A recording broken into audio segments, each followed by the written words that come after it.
समाधि नावेशित चेत सही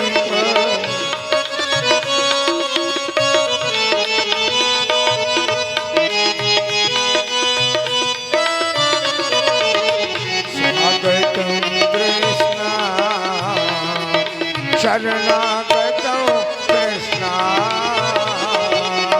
स्वागतम कृष्णा शरणागतम कृष्णा शरणागतम कृष्णा शरणागतम कृष्णा शरणागतम कृष्णा शरणागतम कृष्णा। यशोदा बोली आप कहते हैं तो ले जाओ। दोनों भाई प्रसन्न हो गए, बात तय हो गई। प्रातः कृष्ण बलराम नंद जी के साथ मधुपुरी जाएंगे। सारी रात मैया ने दोनों बालकों को समझाया, लाला मथुरा में चंचलता मत देना, वहां के लोग अच्छे नहीं हैं। क्यों? क्योंकि राजा अच्छा नहीं है। यहाँ का राजा जैसा होता है प्रजा भी वैसी ही होती है। अयोध्या का राजा धर्मात्मा तो प्रजा धर्मात्मा, मिथिला का राजा संत तो प्रजा संत, और मथुरा का राजा पापी तो प्रजा भी पापी, क्योंकि वहां का राजा नहीं अच्छा। सारी रात मैया समझाती रही, लाला बाबा के साथ रहना, हाँ मैया, काऊ से चीज मत मांगना, हाँ मैया, कन्हैया काऊ से झगड़ा मत करना, हाँ मैया।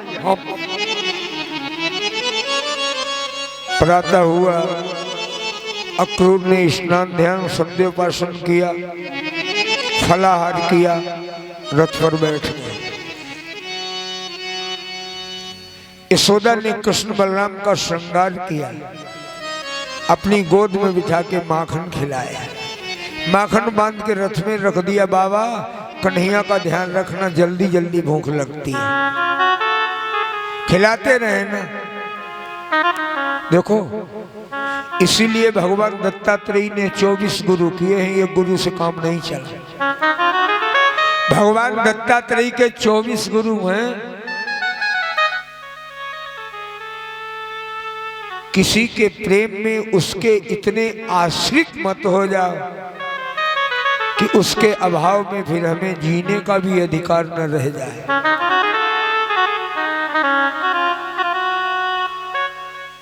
दोनों भाइयों का हाथ पकड़ करके मैया चली रथ की तरफ। नंद भवन की ड्योढ़ी के बाहर कृष्ण बलराम हुए, यशोदा का हाथ छोड़ दिया। दोनों ने नंद भवन की ड्योढ़ी को साष्टांग प्रणाम किया। रथ के पास पहुंचे, दोनों भाइयों ने माथा रख करके यशोदा के चरणों में प्रणाम किया। यशोदा ने कृष्ण बलराम के सर पर हाथ रखा। जीवेम सरदा सतम पश्येम सरदा सतम चिरायु भव आयुष्मान भव, आशीर्वाद दिया। अच्छा और दे ही क्या सकते। माँ के पास पुत्र को देने के लिए उसके निर्मल हृदय का आशीर्वाद तो होता है। पिता के पास तो बहुतेरी चल अचल संपत्ति होती है, पर माँ के पास तो आशीर्वाद है। पर वो भी करोड़ों में कोई एक ले पाता है, अब आगे ले नहीं पाते। कृष्ण बलराम को अंतर आत्मा का यशोदा ने आशीर्वाद दिया। वो आशीर्वाद लेकर के दोनों भैया रथ पर बैठने चले, सुमैया का हृदय हिल गया। यशोदा झपटी, कन्हैया का हाथ पकड़ ले, लाला और चले हैं मथुरा को घनश्याम, और चले हैं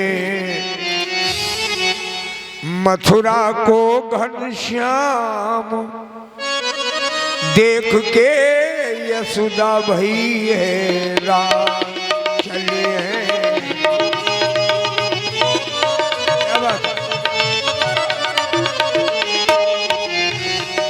चले हैं मथुरा को घनश्याम, देख के यशोदा भई हैरान। चले हैं मथुरा को घनश्याम, देख के यशोदा भई हैरान।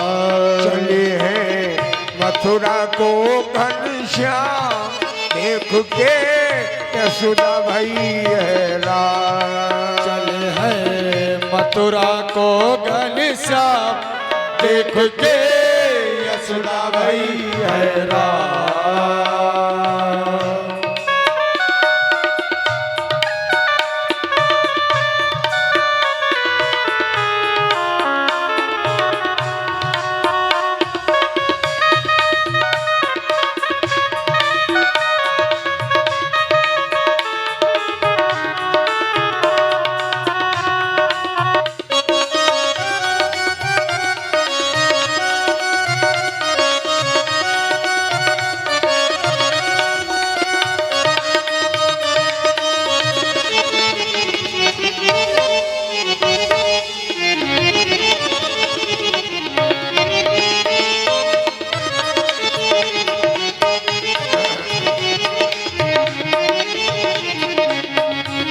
देख के यशोदा भई हैरान। यशोदा मैया दौड़ के आई, बोली कृष्ण की पकड़ कलाई। यशोदा मैया दौड़ के आई, बोली श्याम की पकड़ कलाई। यशोदा मैया दौड़ के आई, बोली श्याम की पकड़ कलाई। जल्दी आना मेरे श्याम, जल्दी आना मेरे श्याम, जल्दी आना मेरे श्याम। देख के यशोदा भई हैरान। जल्दी आना मेरे श्याम, देख के यशोदा भई हैरान। चले हैं मथुरा को घनश्याम, देख के यशोदा भई हैरान। चले हैं मथुरा को घनश्याम, देख के यशोदा भई हैरान। और मैया भावुक होके कहने लगी, कन्हैया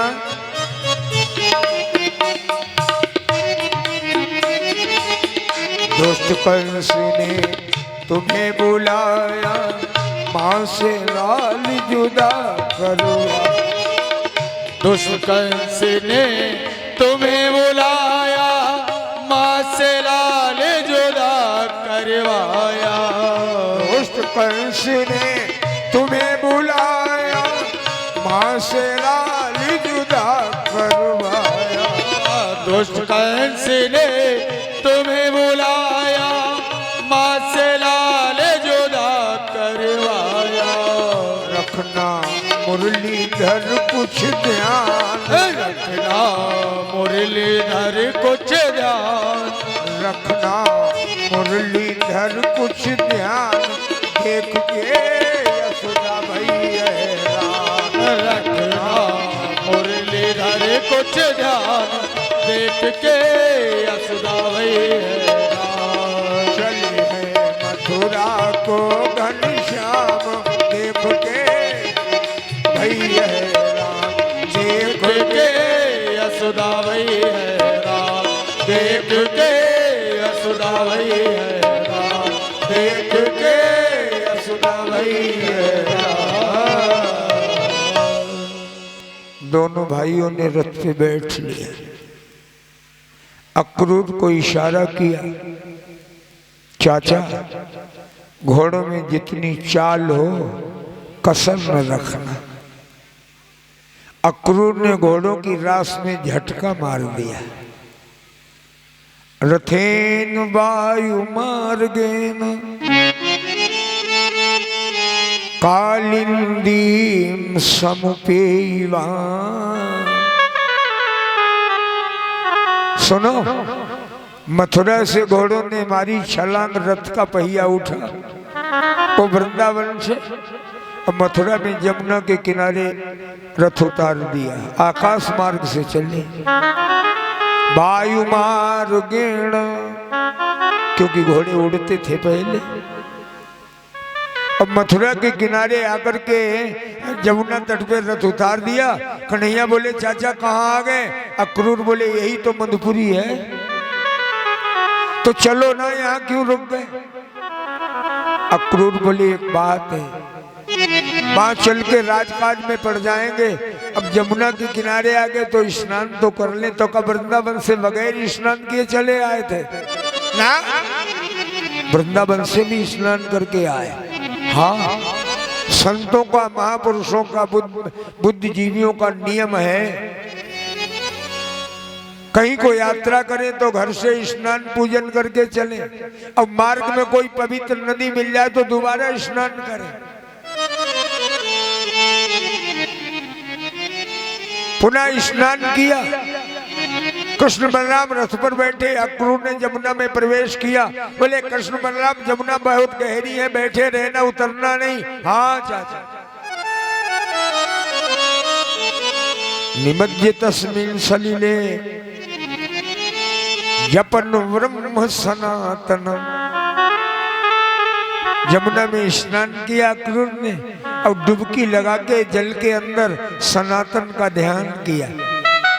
तो जो सनातन रथ पे बैठा था ना, वो जमुना के अंदर दिखाई पड़ा और अक्रूर को रौद्र रूप दिखा दिया। अक्रूर ने जमुना जल के अंदर आंख खोल के देखा तो कंस पृथ्वी पर धराशायी, बाकी छाती पे कृष्ण बैठे, एक हाथ से बाकी बाल पकड़े मुक्का दिखाए रहे। अक्रूर एकदम जल के बाहर आए और नजर डाली रथ पर, तो दोनों भैया रथ पर बैठे मुस्कुरा रहे। अक्रूर ने प्रणाम किया। अभी तक अक्रूर को चिंता थी कि कहीं कंस कृष्ण के साथ कोई घात न कर दे, लेकिन जब ये दृश्य देख लिया तो अक्रूर ने हाथ जोड़े, बोले जीवन का मैंने सौंप दिया, सब भार तुम्हारे हाथों में, उत्थान पतन अब है मेरा, सरकार तुम्हारे हाथ। अपने जीवन की रक्षा का भार भी कन्हैया को दे दी। आकर के प्रणाम किया, रथ पर बैठ ले जाके कंस की बगीची में ठहरा दिया। कंस को सूचना दे दी नंद आ गए हैं कृष्ण बलराम सही। माने धनुष यज्ञ का नाटक रच दिया। कन्हैया ने कहा बाबा हाँ चलो कंस के यहाँ। बोले लाला भी बुलावा नहीं आया है, जब तक बुलावा नहीं आता तब तक नहीं चलते। तो कन्हैया बोले अभी बुलावा नहीं आए बाबा, एक काम करें तब तक। बोले हाँ, मथुरा नगरी देख ले टहल कैसी है, दोबारा ना आए पाए। बाबा बोले काऊ से झगड़ा तो ना करो। बोले कोई हमें जाने, हम काऊ को जाने। जाई देखिया वो नगर। त्रेता में भी पहले मिथिला का निरीक्षण किया था, द्वापर में मथुरा का निरीक्षण करने जा रहा है। बोले जाई देखिया वो नगर,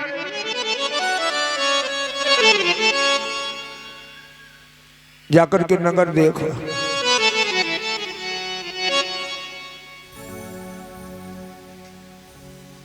एक काम करना, किसी से झगड़ा नहीं करना। दोनों भाई चल दिए।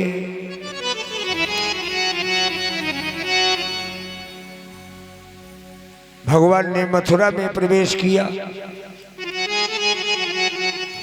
आई देखिया बहु नगर, सुख निधान दो भाई, करऊ सुफल सब के नयन, सुंदर बदन दिखाए। दोनों भाइयों ने मथुरा नगरी में प्रवेश किया। अथ ब्रजम राजपथेन माधवा, राजपथ माने राजमार्ग, क्यों भाई? इसे आज की भाषा में क्या कहते हैं राजमार्ग को? नेहरू रोड। अब नेहरू रोड हो गया प्रजातंत्र में, पहले राजमार्ग था। आज्ञा मिल गई, दोनों भाइयों ने मथुरा के राजमार्ग पर चलना प्रारंभ किया। सबसे पहले कंस का सेवक मिला, गधे पर महाराज भोजराज कंस की पोशाकें धोकर के प्रेस किए गट्ठर बांध के गधे पे ला रहा था। सामने से आ रहा था। भगवान बोले सुनो भैया, हाँ इन गट्ठरों में क्या है? बोले राजा कंस की पोशाकें। कन्हैया बोले तुम हमें नहीं जानते हो, जिस राजा की पोशाकें हैं ना, हाँ। कन्हैया बोले वे हमारे खास मामा हैं, उनके यहाँ यज्ञ शाम को बुलावा गया, हम जल्दी में चले आए, कपड़े की व्यवस्था नहीं हो पाई, या में से एक पोशाक हम दे दे, जाएंगे तब तुम्हारी वापस। उसने अपने साथियों की तरफ देखा, देख लिया राजा की पोशाक मांग रहा। ए शीशा देखो, ईदृशान्य भवांसां से सत्यम गिरी बने चर। तुम जैसे बनचर माने जंगलियों के लिए राजा की पोशाक। अब वो तो चल दिया। बलराम ने कहा लाला मैया ने मना किया था कि काऊ की चीज मत मांगना, माने जंगली कह दिया काय मांगी। भगवान बोले खड़े हो जाओ, तो खड़ा हो गया। भगवान बोले कपड़े दो चाहे दो, पर जंगली क्यों कहते हो? उसने कहा राजा की पोशाक मांगने की तेरी हिम्मत कैसे बढ़ गई? सो भगवान ने एक तमाचा मारा खींच। सुनो, वो तो एक ही तमाचा में लंबा लंबा हो गया काम। बाकी साथियों ने गट्ठर डाले, सब भाग खड़े हुए। बलराम ने कहा लाला बाने अपनी चीज ना दे भाई, मारे काय को दो। कन्हैया बोले दाऊ भैया तुम्हें नहीं मालूम? हाँ ये बेई हैं का कौन का त्रेता वाले, जानकी जी पर उंगली उठाई थी, तब मार देते तो लोग जा कहते देखो राजा है तासो मार दो। हम बदल गए, जे बदल गए, जौरिया जरी बरी गई ऐठो भाई उतलो, ये 2200 रुपए बोल। और आगे बढ़े। जितने बच्चे थे भगवान के सखा हो गई मथुरा। भगवान ने सबको पोशाक पहनो पहनो। एक नीलांबरी दाऊ जी को पहना दी, पीतांबरी लाला ने पहन ली। और आगे बढ़े, एक दर्जी मिला, बोले आपके कपड़े बड़े बड़े ढंगे, एक हिस्सा शरीर पे, दो हिस्सा जमीन पे खींच रहे, आज्ञा हो सही कर दे। भगवान बोले कर दे, मैंने लगा कैंची फिट काट दी। भगवान ने देखा, मुस्कुरा के बोले कलयुग में बड़े प्रसन्न रहोगे, दे दिया वरदान, कलयुग में सुखी रहोगे। वो द्वापर का वरदान अब लागू हुआ टेलरों के ऊपर।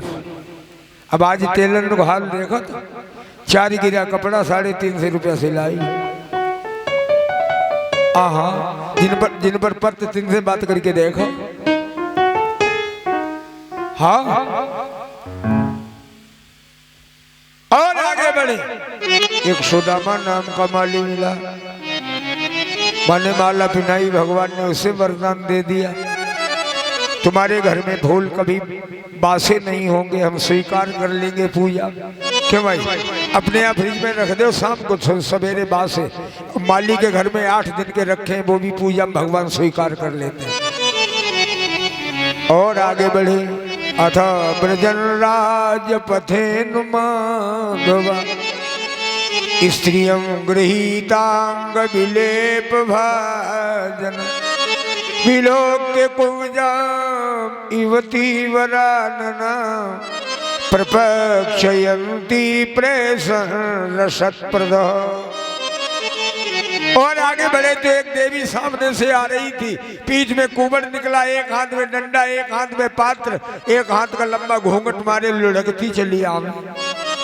कन्हैया के बराबर में जो आई, भगवान बोले देवी खड़ी हो जाओ, तुम्हारा नाम क्या है? बोली दास्या अहम सुंदर कंस सम्रता तिवक्र नामना हेनुले पुकर्मणि। राजा महाराज लाला, हम राजा कंस की दासी हैं, हमारा नाम तिवक्रा है। त्रि माने 3, बक्र माने टेढ़ी, हम 3 जगह से टेढ़ी तासो, हमारा नाम तिवक्रा है। लाला कोई कोई हमें कुब्जा और कहता है। कन्हैया बोले तिबकरा कहाँ जाए रे? बोली मदभावितम भोजन ते अति प्रियम, मेरे हाथ का चंदन भोज वंशीय राजा कंस को बहुत प्रिय है, सुबह के माथे पे चंदन को लेप कर वे जाए रे। भगवान बोले तिवक्रा हमारे लगा दो। और जो उसने घूंघट के अंदर से देखा, भगवान ने मुस्कुरा के कहा, भगवान की मुस्काने गजब की है। सुनो, बोली लाला तुम्हारा रूप देख कर के तो हमारी आत्मा जा कह रही तुम हमारे घर चला। ये तो हमने सांप को घिसा था, बासा है, चलो ताजा घिस के लगा। भगवान बोले तुम्हारे अंदर जब भाव है तो ताजे बासे में अंतर नहीं, तुम तो ये ही लगाए नहीं। उसने लिया चंदन, कृष्ण बलराम के माथे पर लेप कर दिया और चलने लगी। और 2 कदम चले, मुड़ मुड़ के देखे। दाऊ जी ने कहा लाला इस बेचारी को भी कुछ दे दे, देखो 3 जगह से टेढ़ी पीठ में कुबड़ निकलो। कन्हैया बोले तिबकरा खड़ी हो जाओ। खड़ी हो गई। गोविंद पास में गए। भगवान ने तिबकरा के दाहिने पैर के अंगूठे पर अपना पैर रखा, थोड़ी में दाहिना हाथ लगाया और 2 अंगुल पानी भी 2 अंगुल ऊपर उठा दिया। कुबड़ गायब। जो 3 जगह से टेढ़ी थी बिल्कुल सीधी हो गई, जो कुरूप थी वो रूपवान हो गई। और जब कुब्जा का टाइटल बदल गया तो उसे पिछले जन्म की याद आ गई। और जो पिछले जन्म की याद आई, एक तरफ उसने डंडा फेंका, एक तरफ चंदन का पात्र चरणों में गिर पड़ी। पहचान लिया, आप मेरे त्रेता के राम हैं, अब की धनुष्मान नहीं लाए। भगवान ने कहा देवी चुप हो जाओ, आगे मत बोलना, मेरा परिचय किसी को मत देना, नहीं तो शत्रु चौंक जाएगा। और देवी तुम यहीं से अपने घर लौट जाओ। बोली हम तो कंस की सेवा करवे जाए रही। भगवान बोले तुमने बहुत सेवा करी, आज हम इकट्ठे सेवा कर ले, तुम जाओ। वापस कर दिया। और भगवान ने जाकर के रंगशाला में पहुंचे जहां धनुष रखा था। कन्हैया ने जाते जाते धनुषो भंज मानस से शब्दा खंग रो दिशा, धनुष उठाया, प्रत्यंजा चढ़ाई खींची और धनुष को भी तोड़ के डाल दिया। धनुष टूटने की गड़गड़ाहट इतनी हुई कंस भयभीत हो गया, भाग गए दोनों भाई। सेवकों से कंस ने पूछा ये मुझे भयभीत करने वाली गड़गड़ाहट कहां से हुई? सेवकों ने कहा कृष्ण बलराम नाम के 2 बालक आए, धनुष तोड़ के चले गए। कंस के हाथ पैर ढीले हो गए, बोले धनुष नहीं तोड़ गए, मुझे चुनौती दे गए, मेरी सिक्योरिटी और बढ़ा दी जाए, अंगरक्षक। बाबा नंद गए और नंद जी ने कर दिया, बैठ पाए थे तब तक कृष्ण बलराम फिर पहुंचे। कंस की जो नजर पड़ी बड़बड़ाने लगा। भगवान ने तीनों फाटक ध्वस्त किए। कुबलिया पीठ हाथी मारा, बलवान महावत मारा। दूसरे फाटक पर संतोषम नाम के पहलवान थे, उन्हें पछाड़ा। आगे बढ़े तो मुष्टिक चारूर नाम के मल्ल थे, उन्हें परास्त कर दिया और कंस के सामने पहुंच गए। और कंस के सामने जो पहुंचे, कंस आग बबूला होने लगा। बोला इन दोनों बालकों को पकड़ लो, मेरी तरफ बताने देना। सेवकों ने कहा क्या करें पकड़ के? बोला इन्हें तड़फा तड़फा के मारो। कैसे मारे? कहने लगा सुनो,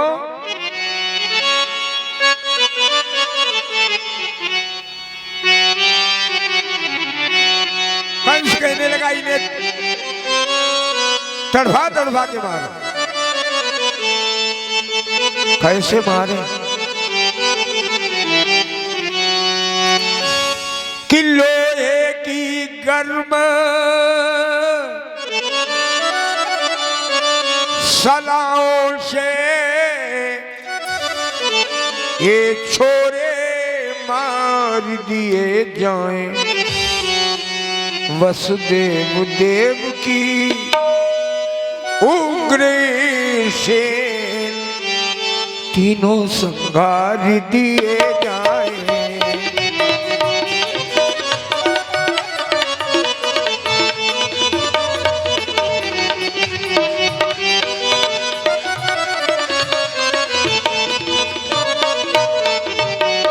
लोहे की सलाएं अग्नि में तपा के लाल करो, दोनों बालकों को तड़फा तड़फा के मारो।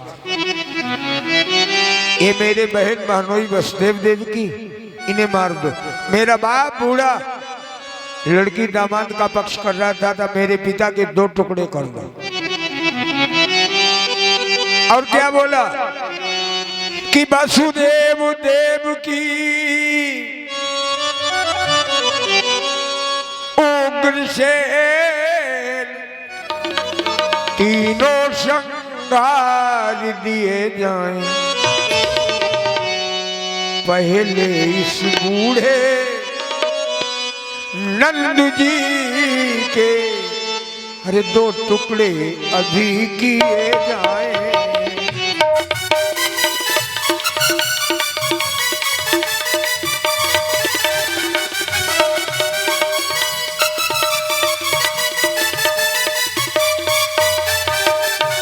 नंद बैठा, मैं इसका महाराजा, इसने मेरे साथ इतना बड़ा विश्वासघात किया, मेरे काल को पाल के इतना बड़ा कर दिया, मेरी आंखों के सामने नंद के 2 टुकड़े कर दिए जाए।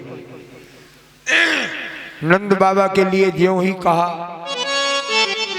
कन्हैया के रोमांच में शरीर में रोमांच